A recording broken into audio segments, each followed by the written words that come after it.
Serial Anupama में वनराज का असली चेहरा लाएगी अनुपमा मालविका के सामने। दरअसल देखने को मिलेगा कि मालविका डिसाइड कर लेती है और अनुज के साथ में उसका काफी झगड़ा हो जाता है और वो वनराज के प्यार में इस तरह से पड़ चुकी है कि सब कुछ उसके नाम करने को तैयार है और इसी बात को लेकर अनुज और उसके बीच में बहस भी होगी। अनुज यही चाहेगा कि मालविका खुद इस चीजों को हैंडल करे, ना कि किसी और को ये सब कुछ उसके हाथ में थमा दे बिना सोचे समझे। अभी तक वनराज को उसने जाना ही क्या है और अनुज अनुपमा से ये भी कहते नजर आता है कि वनराज का कोई भी ऐसा कांड उसके सामने अभी तक नहीं आया है जिससे कि वो उसे गलत समझे। अभी तक उसका स्वीट सा एक मैच्योर चेहरा है उसके सामने जिसकी वजह से वो उसके प्यार में पड़ चुकी है और अनुपमा इसी चीज का अब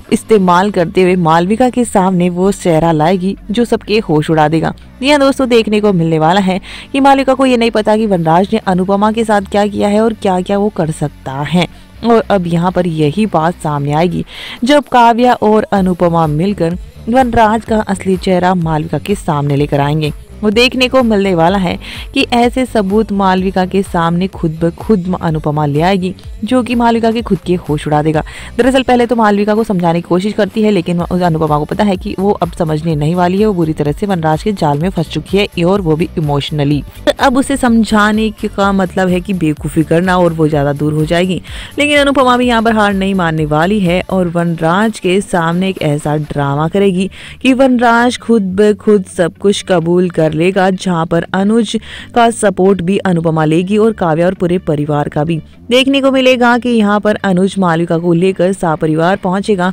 जहां पर वनराज का काफी कुछ तमाशा चल रहा होता है। गुस्से में वो काव्या और अनुपमा पर तो भड़कता ही है और अनुपमा को चैलेंज भी कर देता है कि वो कुछ नहीं कर पाएगी, इस बार उसके सपने के बीच में वो बिल्कुल नहीं आ पाएगी और मालविका अब मेरे जाल में फंस चुकी है और वे खुद ब खुद कबूल कर लेता है जिसके चलते हुए मालविका के होश उड़ जाते हैं और मालविका जोरदार वनराज को थप्पड़ मार देती है और कहती कि मैंने तुम्हें गलत समझा है, मैंने दोबारा क्या तीसरी बार ये धोखा खाया है और अनुपमा को थैंक यू भी बोलती है। साथ में ही पूरी प्रॉपर्टी वापस से अनुज और अनुपमा को ही दे देती है और देखने को मिलेगा कि वनराज के हाथ यहाँ कुछ नहीं लगने वाला और यहाँ पर उसको जो काम वो कर रहा है उसी में वो काम करता रहे और वो उसे यहाँ से हमेशा के लिए सब कुछ छोड़कर चली जाएगी। तो मालविका की एग्जिट तो होगी तो साथ में यहाँ पर कहानी बहुत ही बड़ा टर्निंग पॉइंट भी लेकर आएगी।